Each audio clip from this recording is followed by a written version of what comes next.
Sir 10 अप्रैल को शपथ लेंगे। अब ये तो अलायंस का और पार्टी का फैसला है, इस पर हम क्या बोल सकते हैं। तो उनकी पार्टी ने फैसला लिया होगा। पर सर जनमत तो 25 से 30 नीतीश कुमार के नाम पर इन लोगों ने दिया। हाँ वो तो है, आपकी बात में सच्चाई है।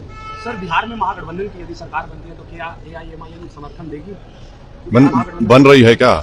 नहीं, आरजेडी के नेता कह रहे हैं कि खरमास के बाद अभी खेला होना बाकी है और तेजस्वी जी जब खेला करेंगे तो सारे लोग देखते रह जाएंगे। राज्यसभा में तो खेल हो गया, चुनाव में अगर होता है तो जब देखेंगे, अभी तो कैसे बोलेंगे।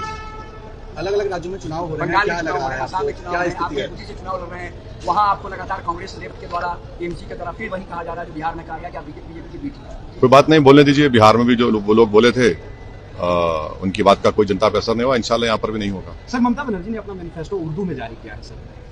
देखिए, उनका एक दोहरा चेहरा है।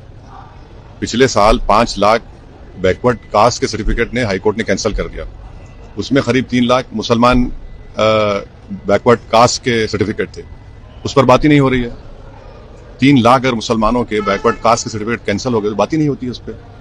अब आप उर्दू में जारी कर रहे हैं। आप बताइए, 29% आबादी है मुसलमानों की, वहां से 7% गवर्नमेंट एम्प्लॉयमेंट में है। सबसे ज्यादा स्कूल ड्रॉप आउट मुसलमानों का है, बच्चियों का लो लिटरेसी रेट है। अगर आप मालदा मुर्शिदाबाद चले जाएंगे, वहां तो बहुत ज्यादा गरीबी है वहां के मुसलमानों में बनस्बत दूसरे इलाकों में। सर प्रधानमंत्री नरेंद्र मोदी ने कहा है कि हमारी सरकार है तो लोकसभा में और विधानसभा में 33% महिलाओं का आरक्षण को लेकर सेशन भी बुलाया जा रहा है। नहीं, बिल ही हमारे हाथ में नहीं है। प्रधानमंत्री कैसा बोल रहे हैं? पार्लियामेंट तो चल रही है ना, उसको तो सैनिटाइज नहीं हुआ।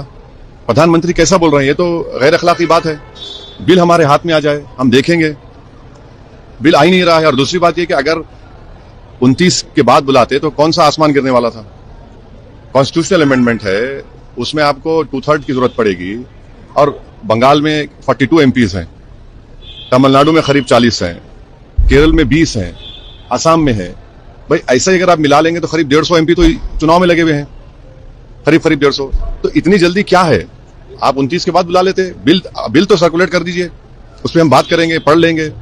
अब आपका प्रॉब्लम बीजेपी का यह है कि 16 को सेशन होगा, तो 16 के दिन सुबह में हमारे सामने अलादीन के चिराग से जिन निकलेगा। कैसे पढ़ेंगे उसको? तो बहुत सी चीजें हैं ना उसमें। तो ओबीसी का भी महिला का आएगा, सब बातें हैं। तो अभी तो बोलना मुश्किल।